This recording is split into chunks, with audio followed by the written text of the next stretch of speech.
Di India, umat Islam tak akan pernah punya hak yang sama dengan umat Hindu.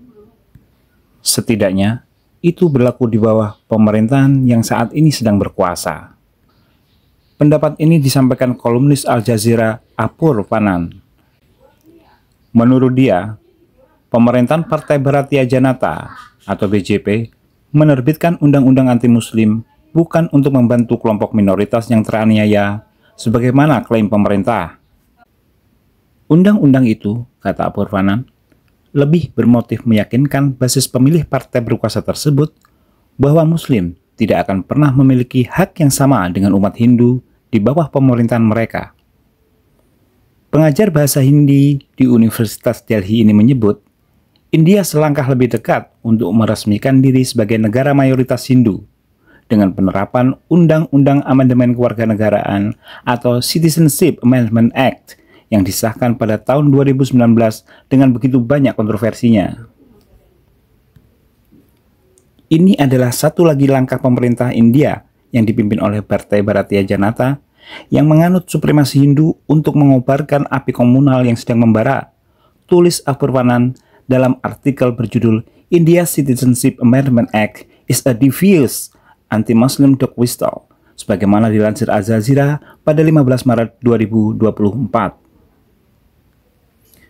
Undang-undang ini dikritik para ahli hukum dan masyarakat sipil karena berwatak diskriminatif terhadap komunitas tertentu, terutama Muslim. Pemerintah India mengklaim undang-undang tersebut memberikan jalur yang lebih cepat bagi umat Hindu, Sikh, Kristen, Jain, Buddha, dan kelompok minoritas lain yang datang ke India secara ilegal, yaitu dari Pakistan, Bangladesh, dan Afghanistan, untuk mendapatkan kewarganegaraan India.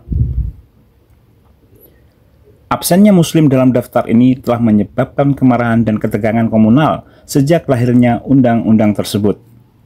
Hal ini jelas merupakan pelanggaran terhadap konstitusi India yang menuntut semua orang diperlakukan setara di mata hukum. Citizen Amendment Act mengubah konsep kewarganegaraan India dan menjadikannya berdasarkan agama. Hal ini membuka jalan baru menuju kewarganegaraan India bagi semua orang kecuali umat Islam. Citizen Amendment Act adalah penegasan ideologi Partai Bharatiya Janata. Partai ini menyatakan bahwa umat Islam tidak berada di India seperti halnya umat Hindu. Pemerintah India mengklaim bahwa dengan amandemen ini, pihaknya hanya berupaya membantu mereka yang harus meninggalkan ketiga negara tersebut karena penganiayaan agama. Umat Islam tidak ada dalam daftar tersebut karena diasumsikan bahwa umat Islam tidak dapat dianiaya secara agama di negara-negara mayoritas Muslim. Tetapi para kritikus menyatakan, komunitas Muslim seperti Hazara dan Ahmadi yang tidak diragukan lagi menghadapi penganiayaan karena agama di tanah air mereka tidak akan diabaikan jika tujuannya adalah untuk membantu para korban penganiayaan karena agama di negara-negara tersebut. Menariknya, amandemen bertujuan membantu migran dari ketiga negara tersebut saja, dengan mengecualikan migran dari negara-negara seperti Sri Lanka, Myanmar, dan Bhutan. Faktanya, banyak umat Hindu Tamil yang harus meninggalkan Sri Lanka karena penganiayaan. Mereka mendekam di India sebagai pengungsi tanpa dukungan negara selama beberapa dekade. Hal ini disebabkan karena India tidak memiliki kebijakan yang jelas mengenai pengungsi, dan bahkan bukan negara penandatangan konvenan internasional tentang pengungsi.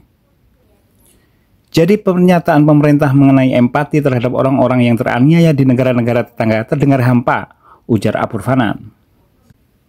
Dia mengatakan, tujuan dari Citizen Amendment Act sebenarnya adalah untuk tetap fokus pada Muslim atau Islam lewat cara yang paling licik, yaitu dengan memilih tiga negara mayoritas Muslim di mana kekerasan berbasis agama terjadi. Idenya adalah untuk memperkuat prasangka umat Hindu bahwa dimanapun umat Islam menjadi mayoritas, komunitas lain pasti akan menderita. Kita dapat membaca yang tersirat dari apa yang sebenarnya ingin dikatakan oleh pemerintahan BJP, ujar Apur Fanan. Dalam sebuah dokumen yang dikeluarkan untuk menjelaskan tujuan undang-undang tersebut, pemerintah India mengklaim bahwa karena penganiayaan terhadap kelompok minoritas di tiga negara Muslim tersebut, nama Islam sangat ternoda di seluruh dunia. Namun Islam, sebagai agama yang damai, tidak pernah mengajarkan atau menganjurkan kekerasan, kebencian, atau penganiayaan apapun atas dasar agama. Undang-undang ini yang menunjukkan belas kasih dan kompensasi atas penganiayaan melindungi Islam dari noda atas nama penganiayaan. Secara jelas pemerintah India mengklaim bahwa Citizen Amendment Act berupaya menyelamatkan citra Islam yang semakin ternoda akibat penganiayaan terhadap non-muslim di negara-negara tersebut. Bahkan jika kita mengabaikan kata-kata yang mengerikan dari teks tersebut, kita dapat melihat bahwa itu hanyalah tindakan bersiul anjing yang keji, kata Purvanan. Menurut dia, pernyataan pemerintah tersebut sebenarnya mengatakan bahwa negara-negara mayoritas muslim menganiaya kelompok minoritas mereka. Purvanan juga menyampaikan satu lagi klaim pemerintah, yaitu menyelesaikan urusan yang belum selesai mengenai pembagian India pada tahun 1947.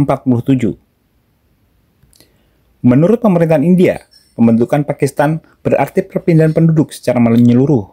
Artinya, seluruh umat Islam harus pindah ke negara yang dipilih. Sebaliknya, semua umat Hindu harus pindah ke India.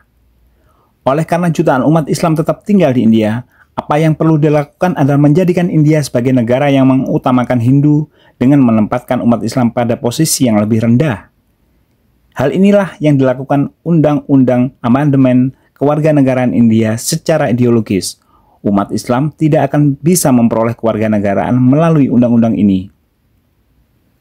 Undang-undang ini harus dilihat sebagai bagian dari desain ideologis Partai Bharatiya Janata yang telah memberlakukan undang-undang lain yang membatasi kehidupan umat Islam, seperti Undang-Undang Kebebasan Beragama, Undang-Undang Anti Penyembelihan Sapi, dan Undang-Undang Anti Talak 3 yang membatasi umat Islam dengan berbagai cara yang tidak akan pernah dimiliki umat Hindu. Di India, umat Islam bisa berpindah agama, tetapi mereka tidak bisa berpindah ke agama Islam. Laki-laki muslim yang meninggalkan istrinya tanpa proses akan dipenjara. Sebaliknya umat Hindu tidak. Umat Islam tidak bisa menentukan pilihan makanan, namun tidak ada batasan bagi umat Hindu. Citizen Amendment Act adalah cara lain untuk melegalkan kesenjangan dan diskriminasi agama, terutama terhadap umat Islam. Umat Islam mempunyai alasan di luar tujuan ideologis atau psikologis untuk takut terhadap undang-undang ini. Purvanan mengatakan, argumen yang tidak terucapkan adalah bahwa umat Islam memiliki negara-negara mayoritas muslim untuk dikunjungi, namun umat Hindu hanya memiliki India. Selain itu, Purvanan mengingatkan ada pesan ideologis yang lebih besar dari undang-undang ini yang tidak boleh diremehkan. Ada dua perangkat peraturan di India, satu untuk umat Hindu dan satu lagi untuk umat Islam. Dan umat Hindu akan selalu memiliki lebih banyak hak daripada umat Islam. Tidak mengherankan jika umat Islam memahaminya dengan baik.